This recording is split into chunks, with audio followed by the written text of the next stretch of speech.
March 9th, 1945. On the island of Guam, a heavy quiet hangs in the humid air. Briefing rooms are filled with the stunned faces of air crews.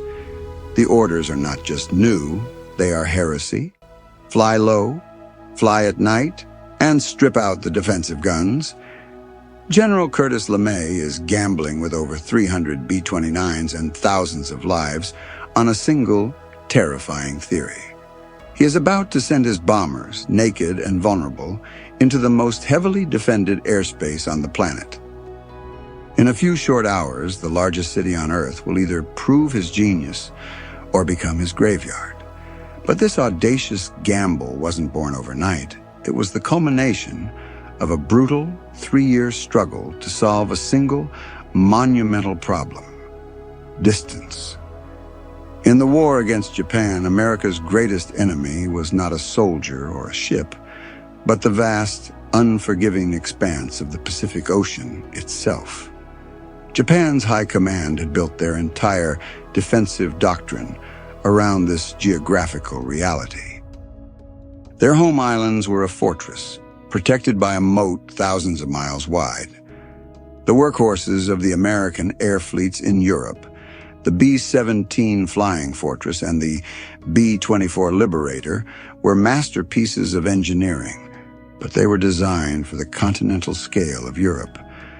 Against the Pacific, their reach was hopelessly short. From the nearest Allied bases, Tokyo was a phantom, an untouchable center of gravity. The sense of inviolability was shattered on April 18, 1942. When Lieutenant Colonel James Doolittle led 16 B-25 bombers off the deck of the USS Hornet, he proved that Japan could be hit. The raid was a stunning feat of courage and a massive psychological blow to the Japanese leadership. But militarily, it was a pinprick. The raiders caused minimal damage and all 16 aircraft were lost. The Doolittle raid was a one-time message, not a sustainable strategy. It did not change the fundamental equation of the air war. In fact, it reinforced Japan's belief that a conventional land-based bombing campaign against the homeland was a fantasy.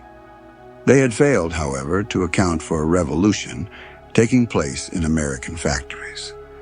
The answer to the tyranny of distance was being riveted together in Wichita, Kansas. It was a machine born of a single, audacious requirement: to fly farther, higher, and faster with a heavier payload than any aircraft in history. It was the Boeing B-29 Superfortress. More than just a new bomber, it was a technological leap into a new era of warfare. Its development was the single most expensive weapons program of the entire war, costing over $3 billion, 50% more than the Manhattan Project, which was building the atomic bomb. Its 4 massive Wright R-3350 duplex Cyclone engines could haul 10 tons of bombs over 3,000 miles. For the first time, its crews could operate in pressurized, heated cabins, a necessity for flying above 30,000 feet, far above the reach of most enemy fighters and flak. The B-29 was the key designed to unlock the Pacific. But a key is useless without a keyhole. The first attempts to use the bomber from bases in China proved to be a logistical nightmare. While the planes could just barely reach targets in southern Japan, every gallon of fuel, every bomb, and every spare part had to be flown over the Himalayas, the treacherous air route known as the Hump. The supply chain was so inefficient that for every B-29 combat mission, it took 6 cargo flights just to bring in the necessary fuel. The weapon was ready, but it was being fired from the wrong place. American war planners, led by strategists like Admiral Chester Nimitz and General Hap Arnold, scanned the endless blue of the Pacific map, and their eyes settled on a small, obscure chain of volcanic islands, the Marianas. To Japan, they were remote, quiet garrisons. To the Americans, they were the most valuable pieces of real estate on the planet. Located roughly 1,500 miles south of Tokyo, they were the perfect distance. They were the unsinkable aircraft carriers from which the Superfortress could finally wage the war it was built for. The Japanese High Command, blinded by their faith in the Pacific's vastness, had fatally misjudged the island's significance. To them, Saipan, Tinian, and Guam were little more than distant outposts, sleepy backwaters in their sprawling empire. They failed to see them through the eyes of an American strategist. They didn't see tiny islands. They saw a dagger pointed directly at Tokyo. In mid-1944, that illusion was shattered. The Americans launched Operation Forager, a gargantuan amphibious assault aimed at seizing the Marianas. It was one of the largest and most complex operations of the Pacific War, involving over 500 ships and more than 127,000 Marines and soldiers. When this immense armada appeared on the horizon, the Japanese finally understood their catastrophic error. The fight for the Marianas was not just another island battle, it was the battle for Japan itself. The orders from Tokyo were chillingly clear. There would be no retreat, no surrender. Every soldier was to fight until death, taking 10 Americans with him. The defense of Saipan was commanded by Admiral Chuichi Nagumo, the very same man who had led the carrier strike force against Pearl Harbor 3 years earlier. The war had come full circle. The man who had started the conflict by striking America's great naval base was now making his final stand on a tiny island, trying desperately to prevent the inevitable retribution from reaching his homeland. The fighting was savage, a meat grinder of unprecedented ferocity. The islands themselves were natural fortresses, a hellish landscape of dense jungle, sharp volcanic rock, and intricate cave systems that the Japanese defenders had turned into a labyrinth of death.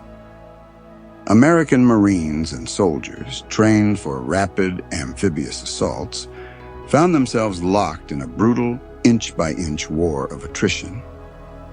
They faced an enemy who did not believe in surrender, an enemy who would fight from a hidden pillbox until he was out of ammunition, and then charge forward with a bayonet or a grenade.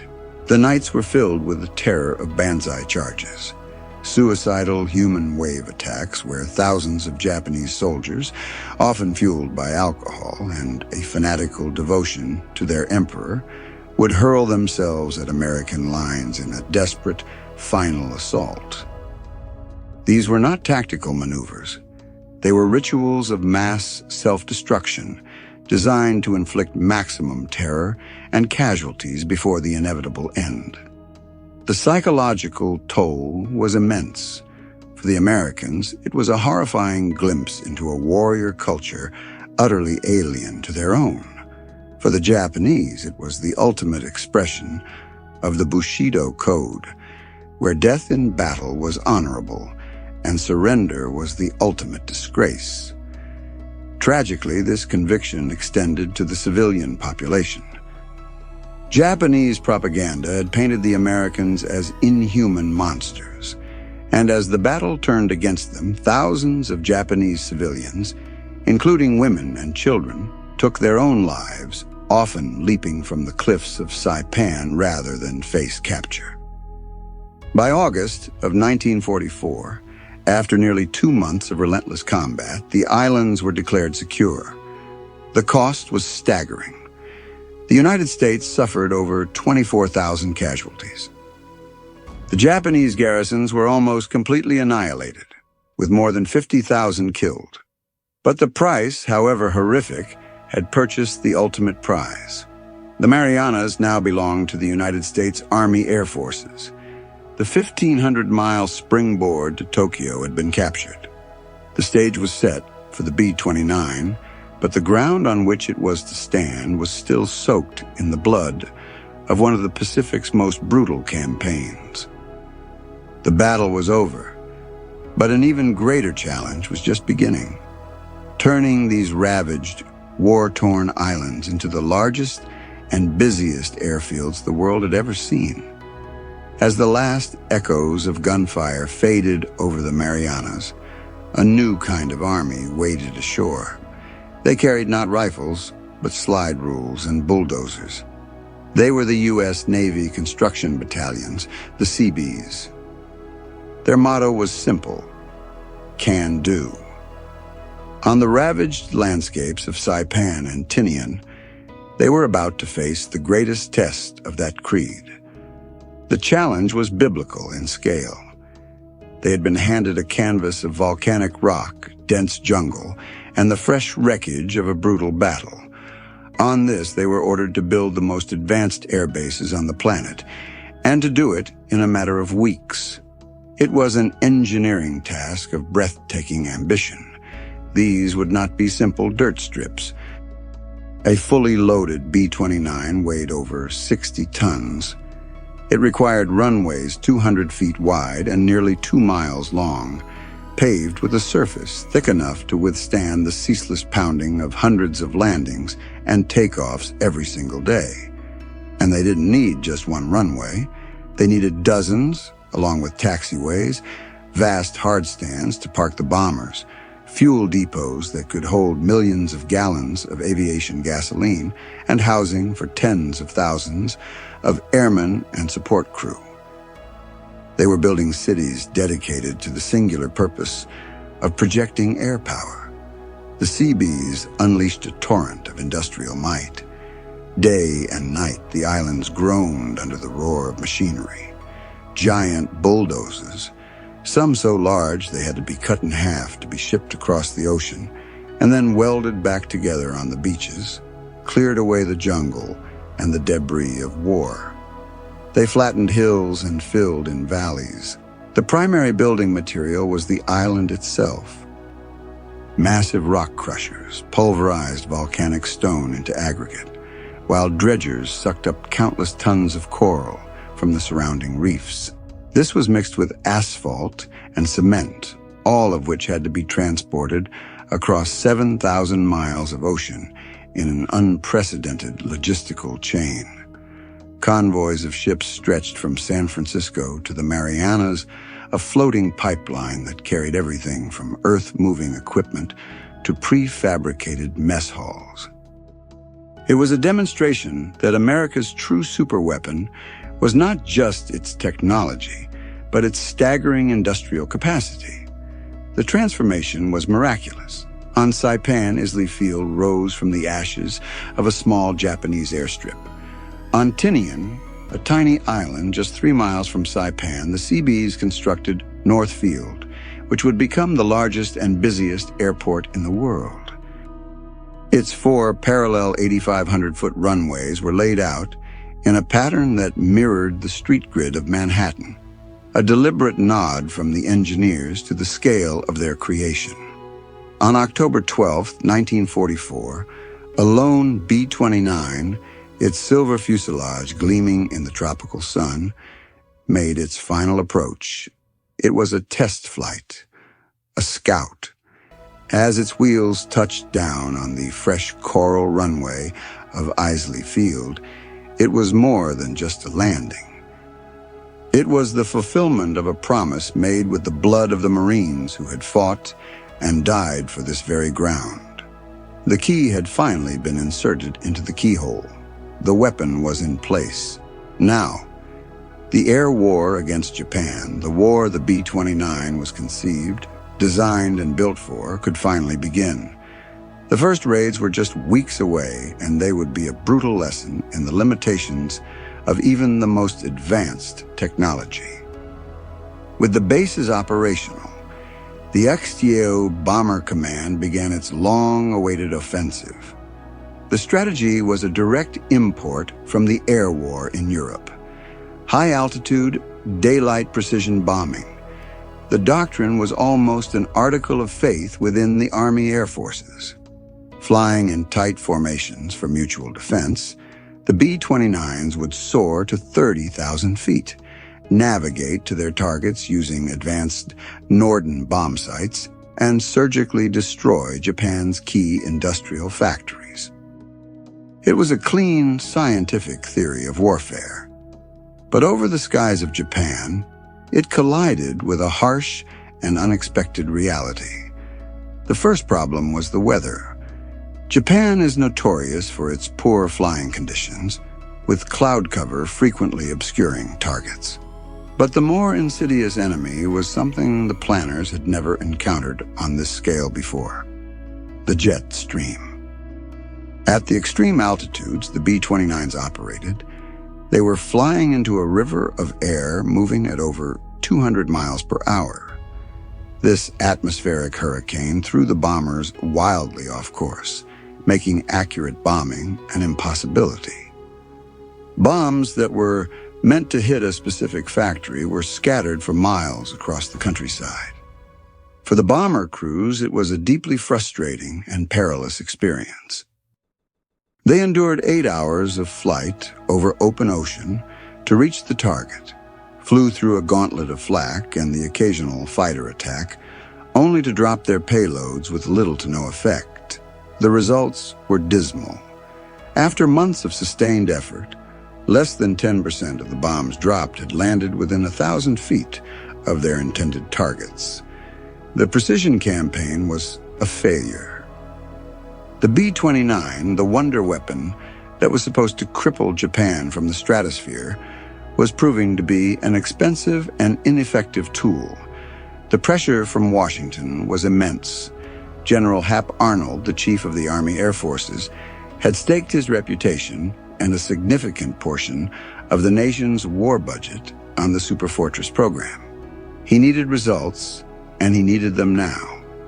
In January of 1945, he made a ruthless decision. He replaced the commander of the Phi-In Bomber Command with a man known for his brutal pragmatism and a singular focus on destruction: Major General Curtis LeMay. LeMay was 38 years old, perpetually chewing on a cigar, and had a reputation for being as blunt and effective as a sledgehammer. He had learned his trade in the brutal skies over Germany, and he had no patience for theories that didn't work. He analyzed the failed raids, looked at the reconnaissance photos, and came to a radical conclusion. The entire American bombing strategy was wrong. He understood that Japan's industrial might was not concentrated in massive factories like those in Germany. Much of its war production was decentralized, spread out across thousands of small, unmarked workshops in the heart of its cities. These cottage industries produced critical components for aircraft, munitions, and electronics, and they were housed in buildings made of wood and paper. Trying to hit these with high explosive bombs from 30,000 feet was like trying to perform surgery with a club. LeMay decided to abandon precision. He would not target a factory. He would target the entire city. And he would not use high explosives. He would use fire. He ordered his B-29s to be loaded with a new and terrifying weapon: the M-69 incendiary bomb. These were not simple fire bombs. They were sophisticated devices designed for a specific purpose.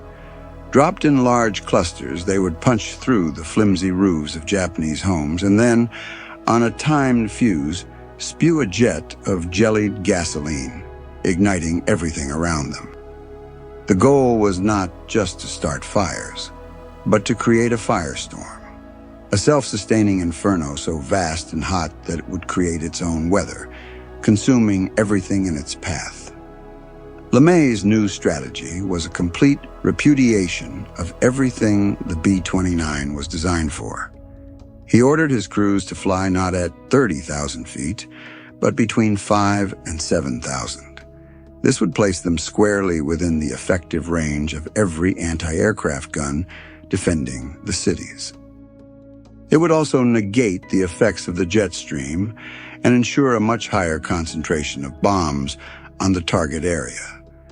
The next order was even more shocking. To maximize the payload of incendiaries, He commanded that the bombers be stripped of nearly all their defensive machine guns and most of their ammunition. His logic was cold and calculated. At night, Japanese fighter defenses were known to be weak and poorly coordinated. The primary threat was flak, against which the guns were useless anyway.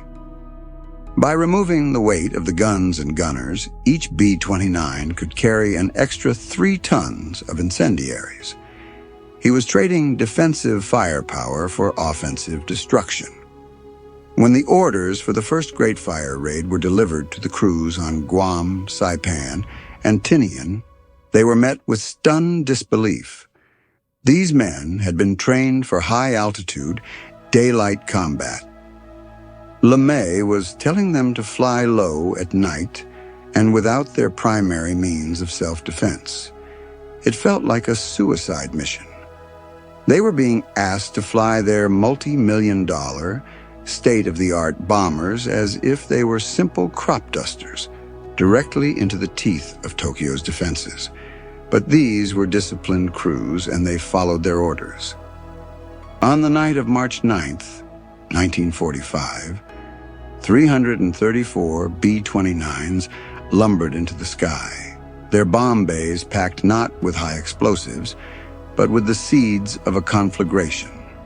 They flew individually, not in formation, a long, dark stream of silver aircraft pointed at the heart of the Japanese Empire. The target was a densely populated 12-square-mile section of Tokyo, home to over 1 million people and countless small workshops. The attack was executed with terrifying precision. Pathfinders went in first, dropping incendiaries to mark the boundaries of the target zone with a rectangle of fire. Then, for the next 2 hours, the main force of bombers flew over the city at 500-foot intervals, methodically filling in the rectangle with a relentless downpour of M69 clusters. The effect was apocalyptic. The wood and paper homes of Tokyo erupted in flames. The small, localized fires, fanned by a strong wind, quickly merged into a single, monstrous entity. A firestorm was born. The heat at the center of the inferno reached over 1,800 degrees Fahrenheit, hot enough to melt glass and boil the water in canals. The superheated air rose with such force that it created updrafts violent enough to flip a 60-ton B-29 as if it were a leaf. The crews who flew through the column of smoke and fire reported the overwhelming stench of burning flesh filling their cabins, even at a mile high.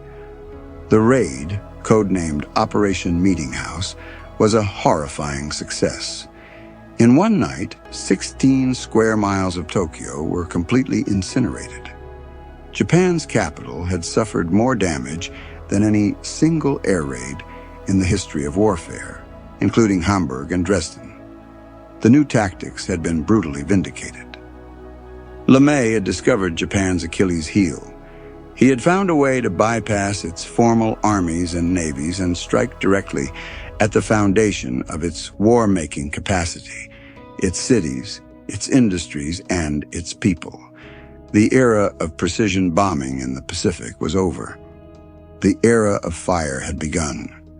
The raid on Tokyo was not an isolated event, it was the blueprint.